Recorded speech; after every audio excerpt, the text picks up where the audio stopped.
I'm Morgan Ingram, 32 years old, an ER nurse and a single mother.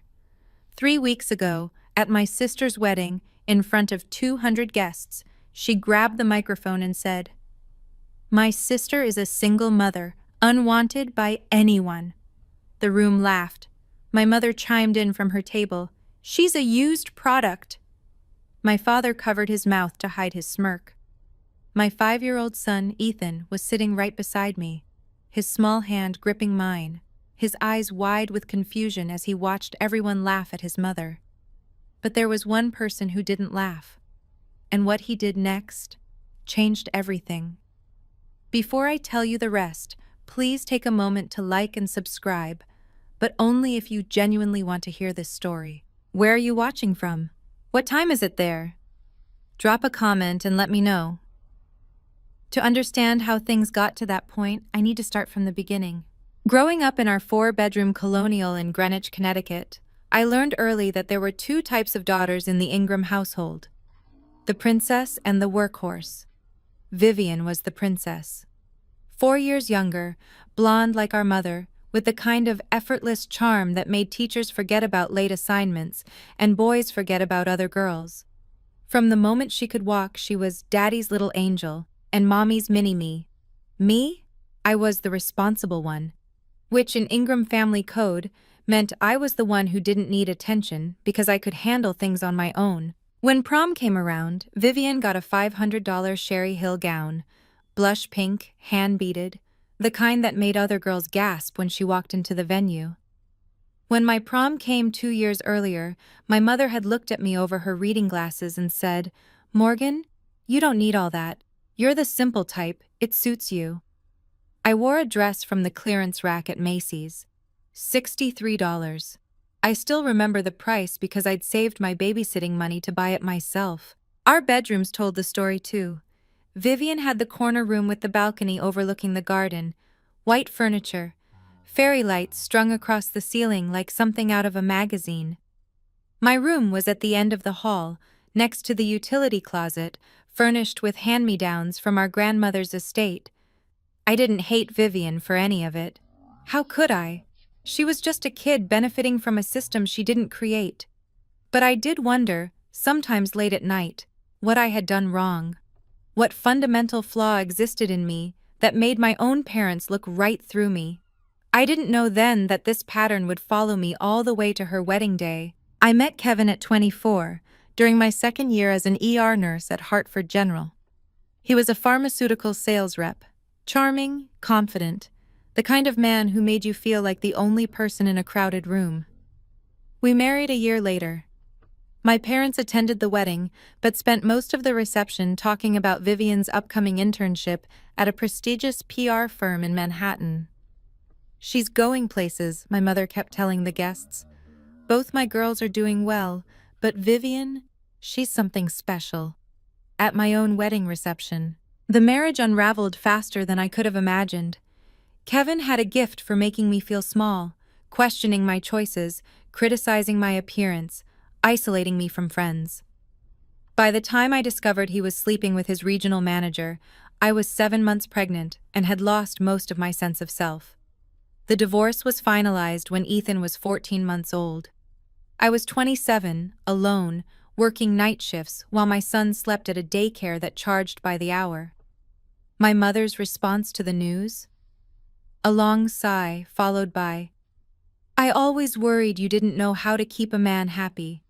Vivian would never let this happen to her." My father said nothing. He never did. Vivian texted me once during the whole ordeal. "That sucks. But honestly, you always pick the wrong guys. Maybe try therapy?" No offer to help. No checking in on Ethan. No acknowledgement that I was drowning. I didn't need their pity. I told myself that every night as I heated up instant noodles after a 12-hour shift, Ethan asleep in his crib in our cramped 1-bedroom apartment, I just needed them to stop treating my pain like entertainment. Daniel Mercer entered the picture 2 years before the wedding. Vivian met him at a charity gala, some black tie event benefiting foster children. He was a children's rights attorney, the kind who took pro bono cases for families who couldn't afford representation. handsome in a quiet way, with kind eyes and a habit of actually listening when people spoke. The first time I met him was at a family dinner at my parents' house. Vivian had been dating him for 3 months and wanted to show him off. He shook my hand, noticed Ethan hiding behind my legs, and immediately crouched down to the boy's level. "Hey, buddy, I like your dinosaur shirt. Is that a T-Rex?" Ethan had beamed. No one in my family ever paid him that kind of attention. Throughout the dinner, I caught Daniel watching the family dynamics with a lawyer's observant eye. The way my mother redirected every conversation back to Vivian. The way my father laughed at Vivian's jokes but barely acknowledged mine. The way I automatically cleared the dishes while Vivian remained seated, checking her phone. Later, as I was loading my car, Daniel appeared beside me. "Does your family always treat you like that?" he asked quietly. I was so startled I almost dropped Ethan's diaper bag. "Like what?" "Like you're invisible." I forced a laugh. "That's just how we are. Vivian's the star, I'm the supporting cast." He didn't laugh, just nodded slowly, something unreadable in his expression. "You're a good mother," he said. "Ethan's lucky to have you." Then he walked back inside. I didn't understand why those words made my eyes sting, or why, for weeks afterward, I kept replaying that brief conversation in my head. The wedding invitation arrived in a cream envelope with gold calligraphy, so thick and expensive it felt more like a royal summons than an invitation. "Vivian Marie Ingram and Daniel James Mercer request the pleasure of your company." The venue was the Carlyle, a 5-star hotel in Manhattan, with a ballroom that had hosted senators, celebrities, and at least one minor European royal. 200 guests. Estimated budget, $150,000, funded entirely by my parents. For context, when I got married, my parents contributed exactly $2,000 and complained about it for months afterward. The invitation came with conditions. Vivian called me 2 weeks before the wedding. "Morgan, I need to discuss some things." "Of course, what's up?" "First, please wear something understated. Pastels or neutrals only. I don't want anyone drawing attention away from me." I'd planned to wear a deep green dress I'd been saving for. "Okay, I can do that." "Second," she paused. "Do you really have to bring Ethan? He's 5. He'll probably get fussy and ruin the ceremony." "Vivian, I don't have anyone to watch him. Kevin's not in the picture and—" "Fine," she cut me off.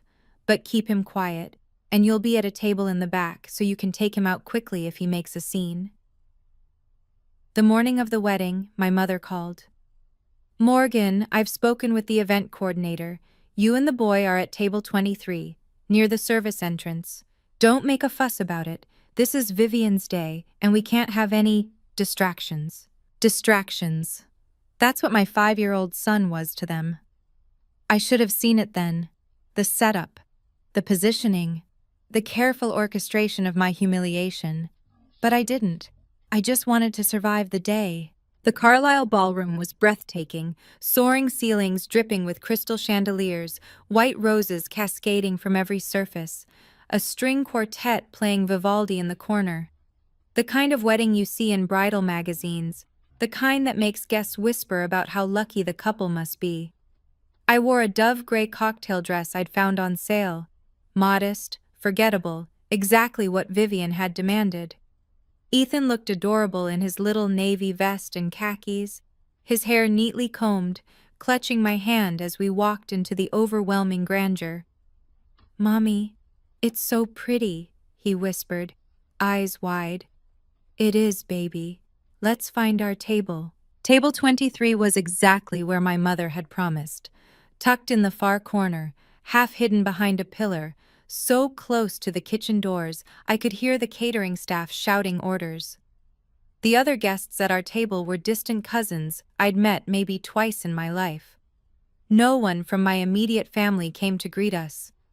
I watched as my parents made their grand entrance, my mother in champagne Valentino, my father in a perfectly tailored Armani suit. They worked the room like politicians, hugging, laughing, accepting compliments about their beautiful daughter. Singular, daughter. Vivian swept in 30 minutes later in a Vera Wang gown that probably cost more than my annual rent. She was radiant, glowing, every inch the princess she'd always been. Her eyes found me across the room. She smiled, but it wasn't warm. It was the smile of someone who's already won and wants you to know it. On her way to the head table, she stopped at ours. "Morgan, you came." "Of course I came. You're my sister." She glanced at Ethan, then back at me. "Just remember what I said about keeping him quiet." Then she was gone, swallowed by a crowd of admirers. I caught a notification flash across my mother's phone, left carelessly on a nearby table. "Remember the plan?" My stomach tightened, but I told myself it was nothing. The ceremony was beautiful. Vivian cried delicately perfect tears as she exchanged vows with Daniel. My parents beamed from the front row. The guests dabbed at their eyes with monogrammed handkerchiefs. I sat in the back, Ethan on my lap, and tried to feel something other than hollow. During the cocktail hour, the photographer gathered the family for portraits. I started to stand, smoothing down my dress, when my mother appeared with a tight smile. "Just the immediate family for this set, Morgan. Parents of the bride." "I'm her sister. We're doing a smaller grouping first. You understand?" I understood. I always understood. Ethan tugged at my sleeve. "Mommy, why can't we be in the picture?" "We'll take our own pictures later, sweetheart. Smile for Mommy." I held up my phone and snapped a photo of him, trying to ignore the burning behind my eyes. At the reception, I watched from our distant table as aunts and uncles I'd known my whole life approached the head table to congratulate Vivian and Daniel. Not one of them stopped by to say hello to me. "Morgan, is that you?" Aunt Linda, my mother's sister, paused on her way to the bar. She looked uncomfortable. "I almost didn't see you back here." "The seating chart's creative," I said, forcing lightness into my voice. She glanced toward the head table, then back at me. Something like guilt flickered across her face. "Patricia's always had her preferences, I'm sorry, honey." Before I could respond, she was gone. I noticed Daniel's friend Mike setting up his phone on a small tripod at the edge of the dance floor, angled toward the stage. Probably live streaming for relatives who couldn't attend. I didn't think much of it then. I had no idea that phone would become the most important witness to what happened next. The clinking of silverware against crystal silenced the room. The MC, a polished man in a three-piece suit, stepped up to the microphone. "Ladies and gentlemen, the bride would like to say a few words." Applause rippled through the ballroom as Vivian rose from her seat, radiant in the glow of a dozen spotlights. She took the microphone with practiced ease, her Cartier bracelet catching the light. "Thank you all so much for being here," she began, her voice honey-sweet. "This is the happiest day of my life, and I'm so grateful to share it with everyone I love." She smiled at Daniel, who watched her with an expression I couldn't quite read. "First, I want to thank my incredible parents. Mom, Dad, you've given me everything. Your love, your support, your belief in me. I am who I am because of you." My mother pressed a hand to her heart, tears already forming. My father nodded proudly. "And I want to talk about family," Vivian continued, her tone shifting slightly. "About what family really means. About the lessons I've learned from watching everyone." Her eyes swept the room and landed on me. The warmth in her expression cooled. "Especially my sister." Ethan perked up beside me. "Mommy, Aunt Viv is talking about you." "I know, baby. Shh." But something in Vivian's smile made my blood run cold. It wasn't affection. It wasn't gratitude. It was anticipation. "Morgan, could you stand up?" Vivian called out, her amplified voice bouncing off the chandeliers. "I want everyone to see you." 200 faces turned toward our corner table. My legs felt like they were filled with concrete, but I stood. Ethan looked up at me confused. "There she is," Vivian said, her smile widening. My big sister, the one who taught me so many valuable lessons about life. See, my sister Morgan is a single mother. The words hung in the air, sharp and deliberate. A few guests shifted uncomfortably. Vivian's smile didn't waver. She got married young, had a baby, and then, well, things didn't work out. She tilted her head in mock sympathy. Her husband left her. Couldn't handle it, I guess. And now she's alone. Scattered nervous laughter from the crowd. I felt my face flush hot. My sister is unwanted, Vivian continued, her voice carrying a theatrical sigh. No man wants her. I mean, can you blame them? She's got baggage now, a kid, bills, that whole mess. More laughter, bolder this time.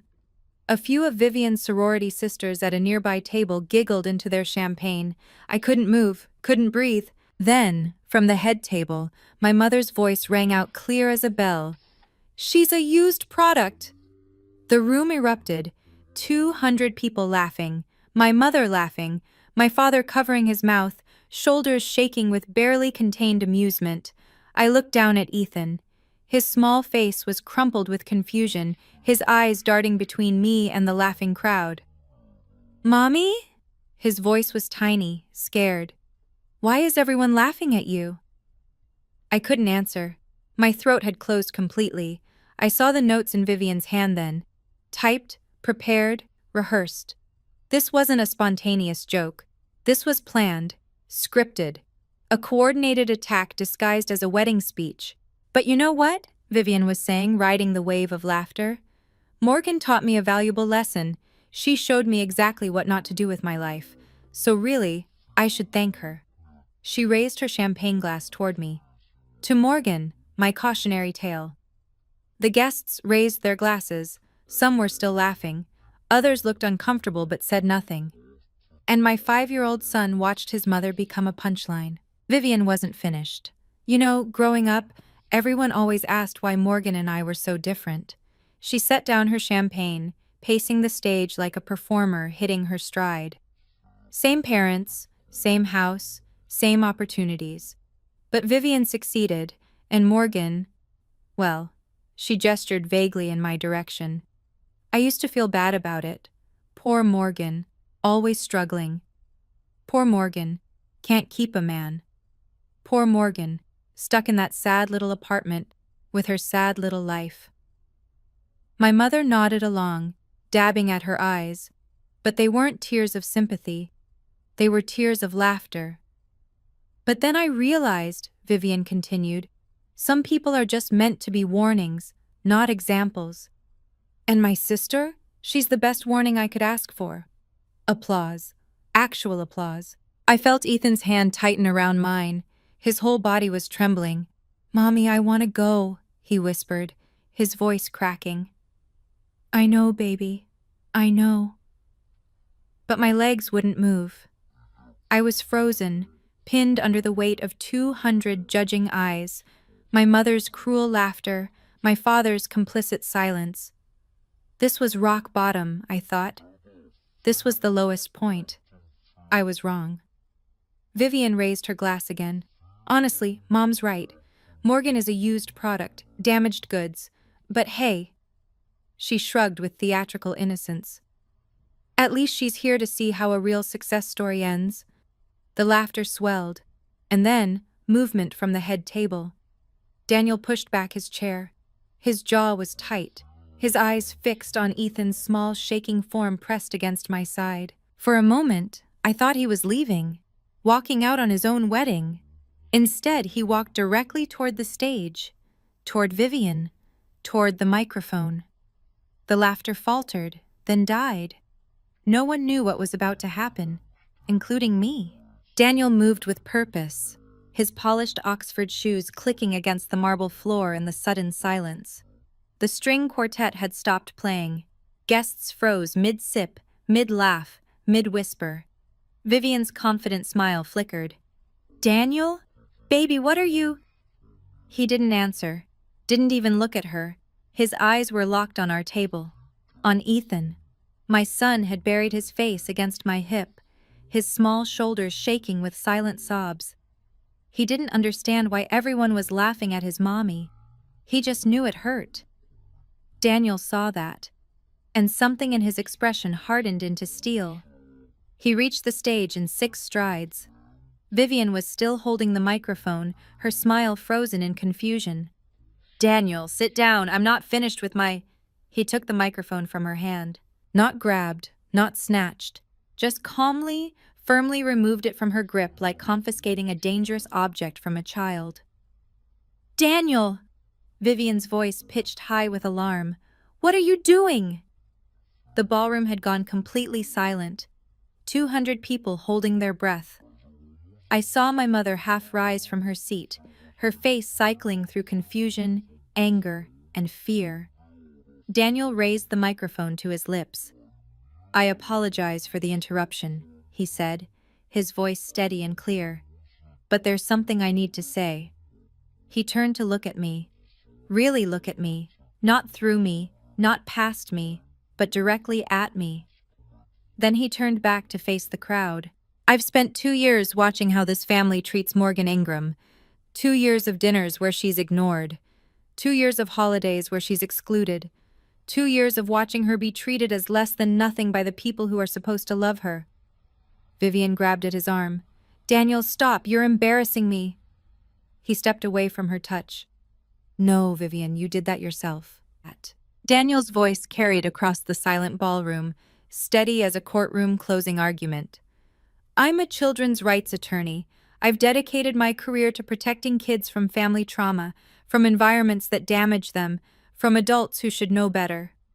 He pointed toward our table, toward Ethan still pressed against my leg, still trembling. "That little boy is 5 years old, 5, and you just made him watch 200 adults laugh at his mother. You called her unwanted. You called her damaged goods. You called her a used product." His voice cracked with barely contained fury. "In front of her child."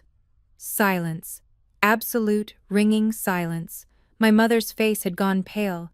My father stared at his plate. "I've spent my whole life fighting against exactly this kind of cruelty," Daniel continued.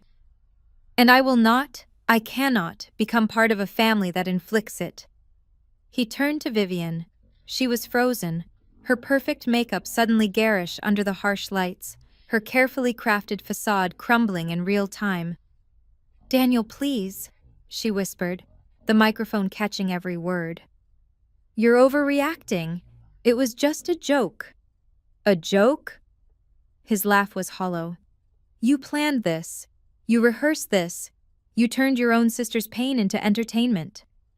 He stepped back from her, creating a visible chasm between them. "I can't marry you, Vivian. I won't." The collective gasp from 200 guests was audible. "And one more thing." Daniel's eyes found Mike's phone, still recording on its tripod.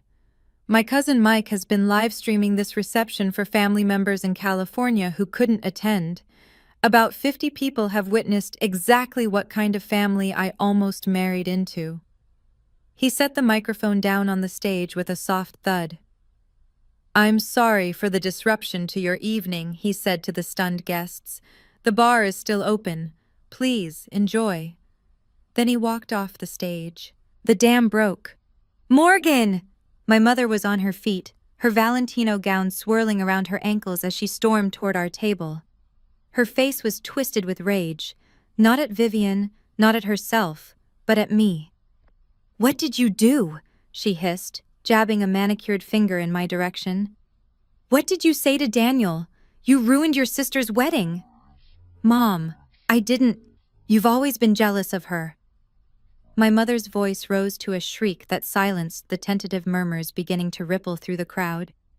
"You couldn't stand to see her happy, could you? You had to poison Daniel against her." Vivian had collapsed into her chair at the head table, mascara tracking down her cheeks. Her carefully constructed moment of triumph had shattered into a very public nightmare. My father appeared at my mother's side, his expression hard. "What did you tell him, Morgan? Behind our backs. What did you say?" "I didn't tell him anything. I barely spoke to him." "Liar!" Vivian's voice cut through the ballroom. She was standing now, her Vera Wang gown seeming to mock the disaster unfolding around her. "You've been trying to turn him against me since day one. You couldn't let me have one thing, could you? One perfect day." I felt the narrative shifting in real time. The guests who had been laughing minutes ago were now looking at me differently, not with sympathy, but with suspicion. She must have done something. Maybe the sister provoked this. Poor Vivian. I saw it happening. The rewriting of history right before my eyes. In a matter of minutes, I had transformed from victim to villain in the minds of 200 witnesses, and I realized, if I didn't leave right now, this would be my legacy. The jealous sister who destroyed her sibling's wedding. Forever. If you've ever been in a situation where you were blamed for something you didn't do, where people twisted the truth to make you the villain, comment "I understand, so I know I'm not alone in this." And if you want to know what I did next, like this video, that's how you tell me this story is worth finishing. Now, back to that ballroom. I looked down at Ethan. His face was red and blotchy from crying. His small hands were balled into fists against his chest.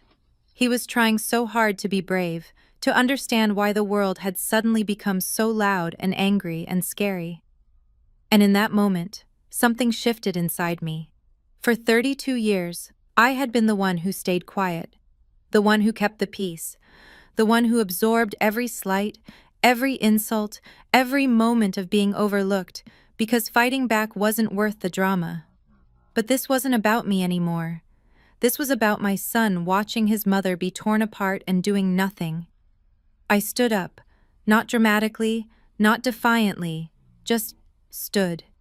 Smoothed down my gray dress, lifted Ethan into my arms. "I didn't say anything to Daniel," I said, my voice calm and clear. "I didn't need to. He has eyes. He's watched you treat me like garbage for 2 years. And tonight he finally decided he couldn't live with it." My mother's mouth opened and closed like a fish. "You're lying," Vivian spat. "You've always been jealous, Morgan. Since we were kids. You can't stand that I'm better than you." I didn't argue, didn't defend myself. What was the point? Instead, I turned and began walking toward the exit. Behind me, I heard my mother's voice, shrill with desperation. "Morgan, you come back here and apologize to your sister right now." I didn't turn around. Ethan wrapped his arms around my neck, his wet cheek pressed against mine. "Mommy," he whispered, "are we going home?" "Yes, baby." "Good." A pause. "I don't like it here." "I know, sweetheart." I kissed his forehead as the ballroom doors loomed ahead. "Neither do I." The walk from table 23 to the ballroom exit was approximately 40 feet. It felt like 40 miles. I kept my back straight, my steps measured. Ethan clung to me, his face hidden against my shoulder. Around us, 200 guests sat in stunned silence, watching the drama unfold like a live theater performance they hadn't paid to see. I saw Daniel standing near the doorway. He wasn't fleeing the scene. He was waiting. When I reached him, he stepped forward, blocking the path just long enough to speak. "Morgan." His voice was quiet, meant only for me. "I'm sorry. I should have said something years ago. I should have—" "Don't apologize." I shifted Ethan on my hip. "You just saved my son from watching his mother be humiliated without anyone caring. That's more than anyone in my own family has ever done." He reached into his jacket pocket and produced a business card. Simple white cardstock, professional black text. Daniel Mercer, attorney at law, family and children's rights. "If you ever need anything, legal help, a reference, anything at all, call me. Pro bono. I mean it." I took the card and tucked it into my purse. "Thank you. For Ethan." Behind us, I could hear Vivian's voice rising in hysterics, my mother trying to calm her, my father issuing terse commands to the bewildered wedding planner. I didn't look back. I pushed through the ornate doors into the hotel corridor, my heels clicking on the marble floor. Ethan lifted his head as the noise of the ballroom faded behind us. "Mommy, are you sad?" I thought about the question. Really thought about it. "No, baby, I'm not sad." For the first time in a very long time, I realized I wasn't lying. How about some pancakes when we get home? His face lit up. With chocolate chips? All the chocolate chips you want. By the time I got Ethan bathed, fed, and tucked into bed with his favorite dinosaur, my phone had accumulated 47 missed calls. 31 from my mother, 12 from Vivian, 4 from my father.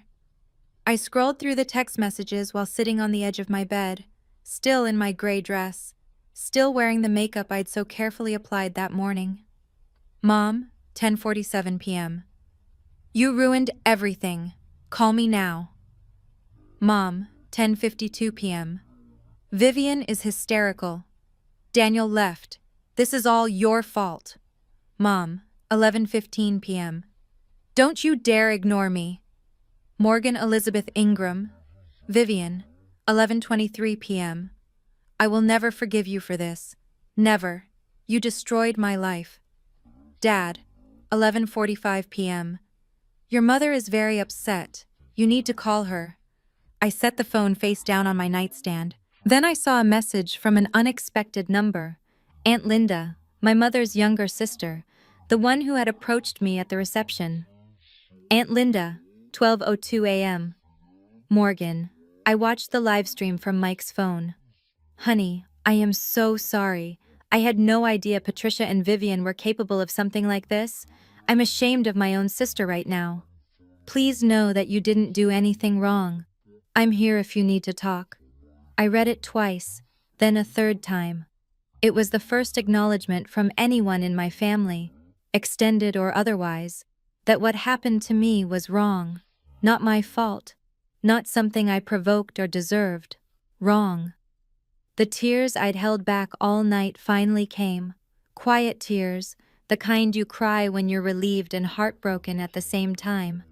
Someone had seen me, really seen me. And that single text meant more than 32 years of hoping my own mother would. The screenshots arrived at 8:47 the next morning. Rachel, my best friend since nursing school, had texted at 3 a.m.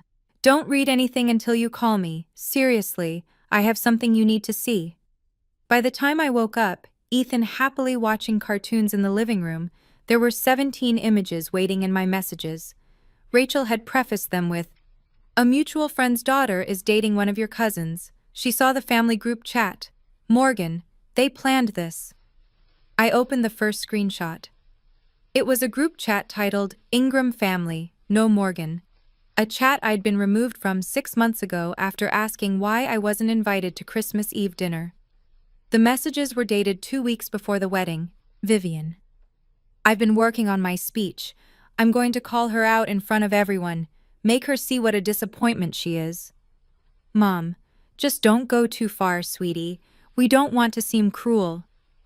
Vivian. Mom, she deserves it. She shows up with that kid like she's not ashamed of her life choices. Someone needs to put her in her place. Mom. You're right. She's always been an embarrassment. Just make it funny. People love a good roast. Dad. Just don't mention me in it. Vivian. Trust me, she won't say anything back. She never does. I stared at the screen until the words blurred.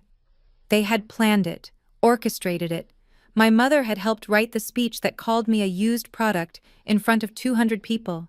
And my father, my quiet, passive father, had known and said nothing. Rachel's final message read, I'm so sorry, Morgan, but you needed to know. It wasn't spontaneous. It was a coordinated attack. She was right. I did need to know, because now I understood. There was nothing left to save. I sat with the screenshots for a long time. Ethan had fallen asleep on the couch, worn out from the chaos of the night before, his small chest rising and falling in peaceful rhythm. I watched him sleep and felt something settle inside me, something clear and cold and final. For 32 years, I had been chasing something that didn't exist. My mother's approval, my father's attention, my sister's respect. I had bent myself into impossible shapes, trying to earn love that was never going to come. I had accepted crumbs and called them enough. I had let them treat me like a placeholder, a supporting character in my own life story. And for what? so they could plan my public humiliation as a wedding gift to themselves? I closed the screenshots and opened a new document on my phone. I typed 2 words. No contact. That was it. No dramatic confrontation. No tearful phone call demanding explanations. No attempt to make them understand the depth of their betrayal. Just nothing. I would stop calling. Stop showing up to family events where I was only invited to be ignored. Stop hoping that someday, somehow, they would look at me and see someone worth loving. I wasn't going to announce it. Wasn't going to give them the satisfaction of a scene they could spin into more evidence of my instability or jealousy. I would simply disappear from their lives the way they had always wanted me to. Quietly, completely, permanently. My phone buzzed with another call from my mother. I declined it and blocked the number. Then Vivian's. Blocked. Then my father's. Blocked. I looked at Ethan, still sleeping peacefully, and felt something unfamiliar loosen in my chest. Not anger, not grief, relief. "We're going to be okay, baby," I whispered to him. "I promise." They showed up 3 days later.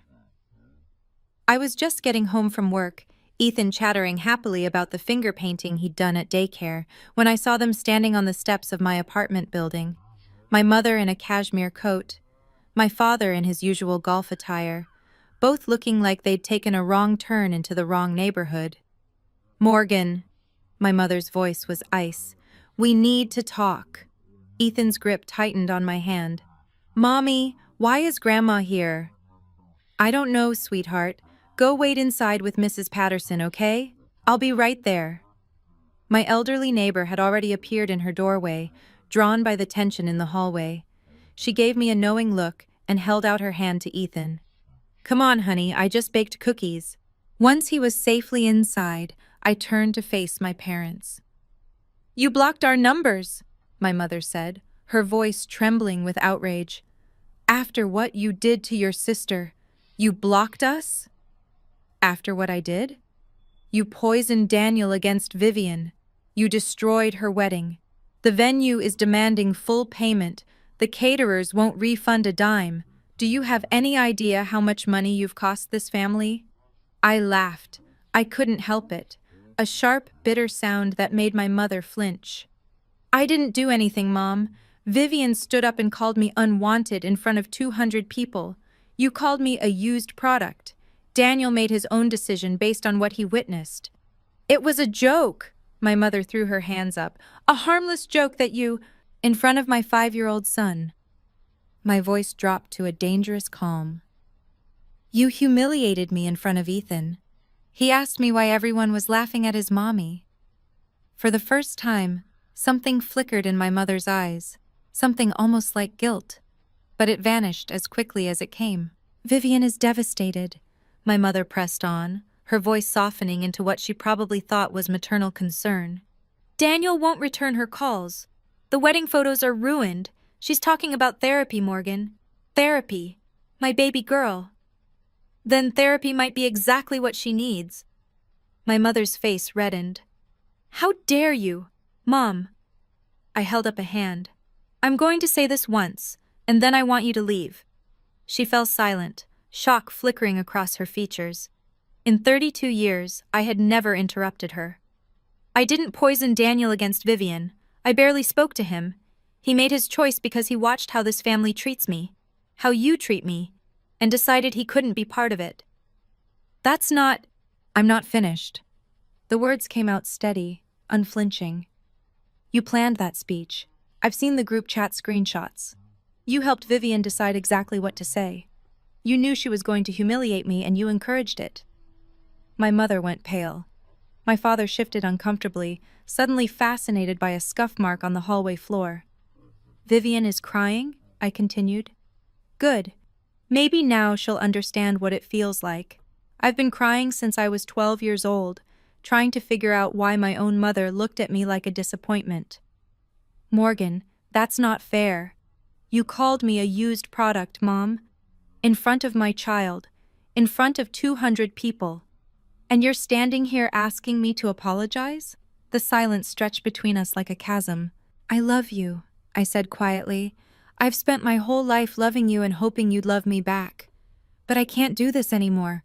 I won't raise Ethan in an environment where he learns that abuse is acceptable if it comes from family." I stepped toward my door. "Please leave. If you've ever had to set a boundary with someone you loved, even when it broke your heart, comment boundaries. So I know you understand. And if you want to hear what happened next, keep watching. Because what I'm about to tell you proves something important. Sometimes walking away is the most powerful thing you can do.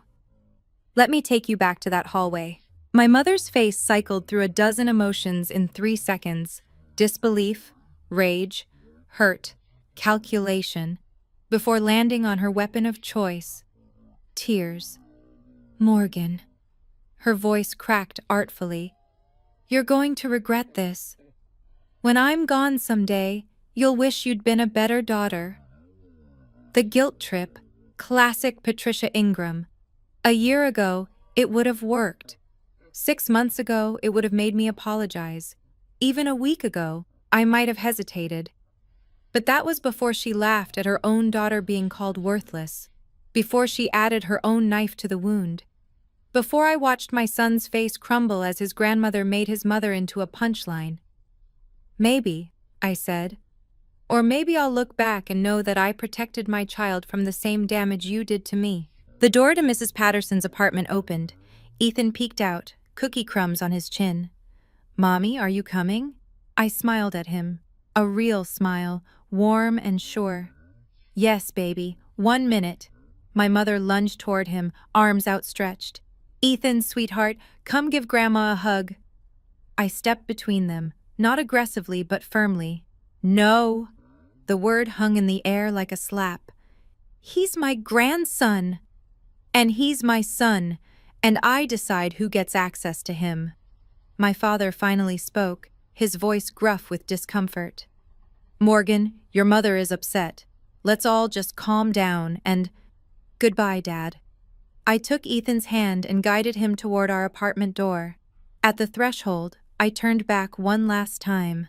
My mother was crying, real tears now, or close enough. My father stood helplessly beside her.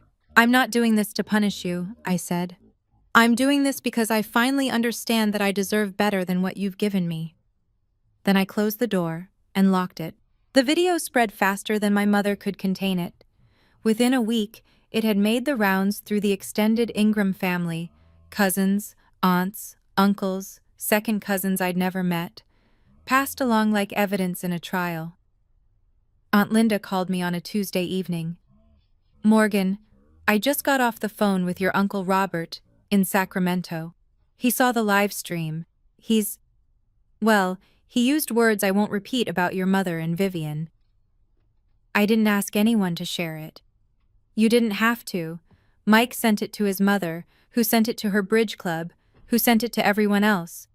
Honey, you know how family gossip works." I did. It was the same network that had spread rumors about my divorce, my failure to keep a husband, my status as the family disappointment. Now that network was working in my favor. "Your mother tried to call me yesterday," Aunt Linda continued, "wanted me to help manage the narrative. I told her the narrative managed itself the moment she opened her mouth in front of 200 witnesses and a camera. Despite everything, I felt a small, unexpected spark of satisfaction. "How's Vivian?" Aunt Linda hesitated. "Not good. Daniel's officially ended things. His family sent back the engagement gifts with a letter from their lawyer, something about irreconcilable value differences. Professional courtesy wrapped around devastating rejection. And your mother?" Aunt Linda sighed. "She's been calling everyone, trying to explain that it was just a joke that got out of hand. But people saw the video, Morgan. They heard her. No amount of spin changes what they witnessed with their own eyes." I thought about my mother, desperately dialing relatives, trying to rebuild a reputation she'd destroyed in 30 seconds of gleeful cruelty. "Let her spin," I said quietly. "I'm done explaining myself to people who don't want to understand." Vivian tried damage control 2 weeks after the wedding. She posted a lengthy statement on Facebook, carefully worded, professionally crafted. probably reviewed by a PR friend. I want to address the misunderstanding at my wedding. What was intended as lighthearted family humor was taken out of context by those who don't understand our dynamic. My sister Morgan and I have always had a playful relationship, and I'm heartbroken that a private family moment was twisted into something malicious by outside parties with their own agendas. It continued for 6 paragraphs, never once apologizing, never once acknowledging what she'd actually said. The comments section became a battlefield. Vivian, I've seen the video. There was nothing playful about it. You literally called your sister unwanted, and your mom called her used goods. How is that a misunderstanding? The video is still circulating. We can all see exactly what happened. Girl, this ain't it. Own your mistake. Rachel sent me screenshots of the meltdown, though I'd already muted everything related to my family. She's getting destroyed, Rachel texted.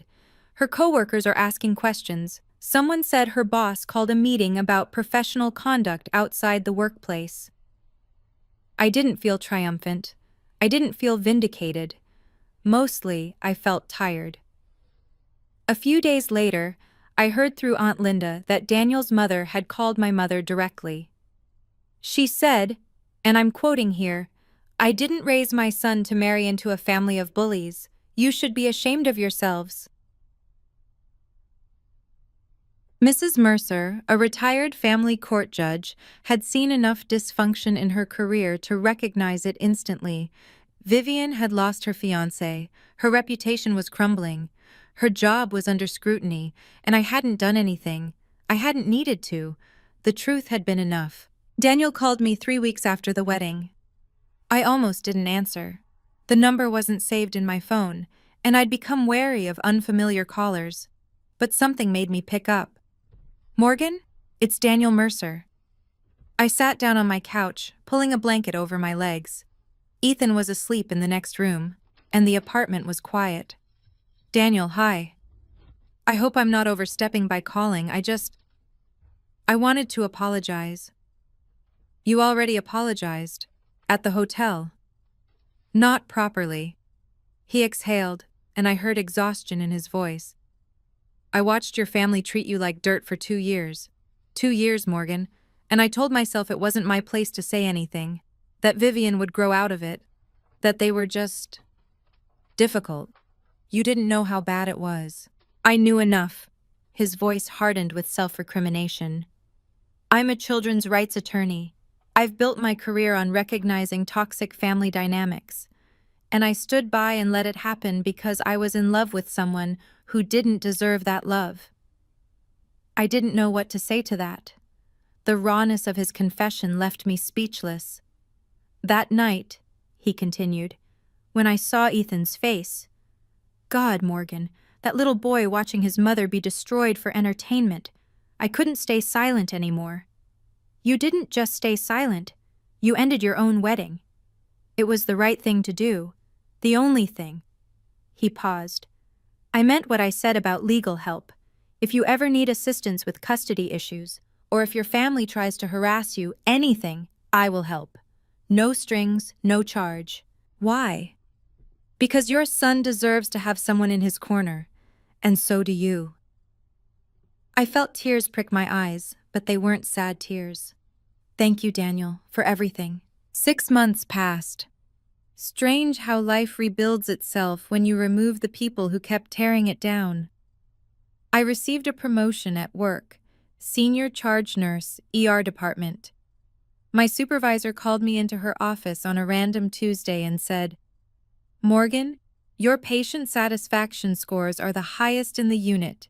You're calm under pressure, you're compassionate, and you're exactly the kind of leader we need. Congratulations." I cried in the bathroom afterward. Happy tears. The kind that sneak up on you when you're finally starting to believe you might be worth something. Ethan started kindergarten in September. He made friends quickly, a chatty little boy named Oliver, and a quiet girl named Sophie who shared his obsession with dinosaurs. His teacher sent home a note after the first month. "Ethan is a joy to have in class. He's kind, curious, and always willing to help others." My apartment was still small, One bedroom, a kitchenette, creaky radiators, but it was ours. I hung Ethan's artwork on every wall, crayon dinosaurs and finger-painted rainbows, and a wobbly portrait labeled Mommy in purple marker. It looked like home. I started therapy. Once a week, 50 minutes, unpacking 32 years of being told I wasn't enough. Dr. Chen, a soft-spoken woman with kind eyes, helped me understand that the problem had never been me. You were the scapegoat in a family system that needed someone to blame, she explained during our third session. Your worth was never determined by their inability to see it. I also started dating again. Casually. Carefully. A nurse from the pediatric unit asked me to coffee, then dinner. Nothing serious, but the idea that someone might want to know me, the real me, felt revolutionary. For the first time in my life, I wasn't waiting for permission to be happy. I was just happy. The attempts at contact came in waves. First, a birthday card for Ethan, arriving 2 weeks late with no return address, though I recognized my mother's handwriting. Inside, $100 bill and a note. To our grandson, we miss you. I put the money in Ethan's college savings account and recycled the card. Then a text from an unknown number. Vivian, using a friend's phone. Morgan, we need to talk. I've been doing a lot of thinking. Call me. I didn't call. A few weeks later, a voicemail from my mother, her voice pitched in that particular tone of wounded victimhood she'd perfected over decades. Morgan, this has gone on long enough. Family is family. You can't just cut us out forever. I'm your mother. Don't I deserve a chance to explain? I deleted it without finishing. The hardest one came from my father. He showed up at my workplace, something he'd never done in the 8 years I'd been a nurse. I found him waiting in the lobby, looking uncomfortable and out of place among the worried families and beeping equipment. 5 minutes, he said when I approached. Please. We stepped outside into the gray November afternoon. Your mother is struggling, he said. She cries every day. Vivian won't leave her room. The family Thanksgiving was... He trailed off. Was what, Dad? Empty. I waited. I know what happened wasn't right. The admission seemed to cost him something. But Morgan, your mother loves you in her own way. She doesn't know how to... Dad. I cut him off, gently but firmly. I spent 32 years waiting for Mom to love me in a way that didn't hurt. I can't wait anymore. And I won't let Ethan grow up waiting too. He nodded slowly, something crumbling behind his eyes. I understand, he said quietly. And for the first time, I believed he did. Today, as I record this, it's been 8 months since my sister's wedding. I'm sitting in our little apartment, Ethan asleep in the next room, his nightlight casting dinosaur shadows on the ceiling. Tomorrow is his 6th birthday. I've got a homemade cake in the fridge, chocolate with too much frosting, just the way he likes it, and a second-hand bike waiting in my neighbor's storage unit, wrapped in a bow I tied 3 times to get right. I got my promotion. I'm seeing someone, Michael, the pediatric nurse, who tells me I'm beautiful and means it in a way I've never heard before. I have friends who show up, a therapist who helps me unpack decades of damage, and an aunt who calls every Sunday just to check in, and I have my son. Last week, Ethan brought home a picture from school. It was a family tree assignment, and while most kids drew grandparents and cousins and sprawling networks of relatives, Ethan had drawn just 2 figures. A tall woman with brown hair, a small boy beside her, holding her hand. That's our family, Mommy, he said proudly. Just us. I hung it on the refrigerator, right at eye level. My mother hasn't stopped trying to reach me, neither has Vivian. I get the occasional message through relatives, the rare handwritten letter that goes straight into the trash. I don't hate them. That's the strange part. I spent so long being angry at the favoritism, the cruelty, the 1,000 small cuts of growing up invisible. But somewhere along the way, the anger faded into something quieter. Not forgiveness, not reconciliation, just peace. I chose myself. I chose my son, and that choice, hard as it was, Saved us both. Sometimes the bravest thing you can do is walk away. If you'd told me a year ago that I'd cut off my entire family, I would have laughed. Or cried. Probably both. I grew up believing that family was everything, that blood ties were unbreakable, that love meant enduring whatever treatment you received because that's what daughters do. Good daughters. Loyal daughters. I was wrong. Family should be a safe place. A space where you're celebrated, not tolerated. Where your presence is welcomed, not weaponized. Where your children can grow up knowing they're enough, exactly as they are. My family wasn't that. My family was a performance, and I was always cast as the understudy. Here's what I've learned. Setting boundaries isn't selfish. It isn't cold. It isn't abandoning the people who hurt you. It's recognizing, finally clearly, that you deserve better than what you've been given. You don't owe your loyalty to people who don't respect you. Not your mother, not your father, not your sister, not anyone. I used to think staying quiet made me strong. That absorbing every insult, every comparison, every public humiliation somehow proved my worth. Look how much I can take. Look how resilient I am. But silence isn't strength. Not when it's born from fear. Not when it costs you your self-respect. Real strength is walking away. Real strength is choosing yourself. Real strength is looking your mother in the eye and saying, I deserve better than this. Ethan will grow up knowing that his worth isn't determined by how much criticism he can endure. He'll learn that boundaries aren't walls, they're doors you get to control. He'll understand that love doesn't look like public mockery or strategic cruelty or jokes designed to wound. That's my legacy. Not the Ingram family name, just a mother who chose her son and herself. For those wondering what happened to everyone else, here's what I know. Vivian started therapy, according to Aunt Linda. Real therapy, with a licensed professional, working through issues that apparently run deeper than anyone realized. I don't know the details, and I don't need to. I hope she finds whatever she's looking for. I hope she becomes someone capable of genuine kindness. But that's not my journey to witness. My mother continues to call me difficult and unforgiving to anyone who will listen. She's rewritten the narrative so thoroughly that some relatives believe the wedding incident was my fault, that I provoked Vivian, that Daniel was always unstable, that the whole thing was blown out of proportion. I don't correct them. The people who matter know the truth. My father sent me a text a few weeks ago, just 3 words. I'm sorry. No explanation, no excuses, no request to reconcile. I read it, sat with it for a long time. Then I put my phone down and went about my day. Maybe someday I'll respond. Maybe I won't. Healing isn't linear and forgiveness isn't a requirement. Aunt Linda has become the family I always needed.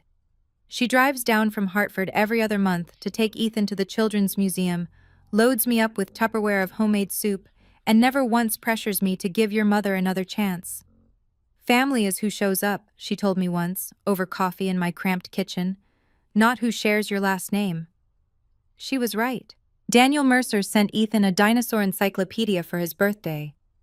No note, no strings, just a gift from someone who remembered a scared little boy and wanted to make him smile. Small kindnesses, they add up. They mean more than 200 laughing guests ever could. So that's my story. A wedding that became a funeral, not for a marriage, but for 32 years of trying to earn love that was never coming. A 5-year-old boy who taught his mother that some people are worth fighting for, and some aren't. A choice to walk away, not in defeat, but in victory. I'm not telling you this because I want pity. I stopped needing pity somewhere between the 47th missed call and the first morning I woke up without dreading my phone. I'm telling you this because I know I'm not alone. Some of you watching this have mothers who look through you, sisters who compete instead of celebrate, fathers who stay silent when they should speak up, family gatherings that feel like minefields. Some of you have already walked away. Some of you are still trying to figure out how, and some of you are still hoping, like I did for so long, that if you just try harder, love better, make yourself smaller, eventually they'll see your worth. They won't. Not because you're not worthy, because they can't. And that's not your failure to fix. Thank you for listening to my story. If it resonated with you, if you've ever had to set boundaries with someone you loved, ever had to choose yourself over family expectations, ever wondered if you were strong enough to walk away, please subscribe and hit that notification bell. I have more stories to tell, and I think some of them might help you too. Check out the description for another video about setting boundaries with toxic family members. And if you're comfortable, drop a comment. Have you ever had to cut someone off for your own peace? I'd love to hear your stories too. You're not alone in this. None of us are.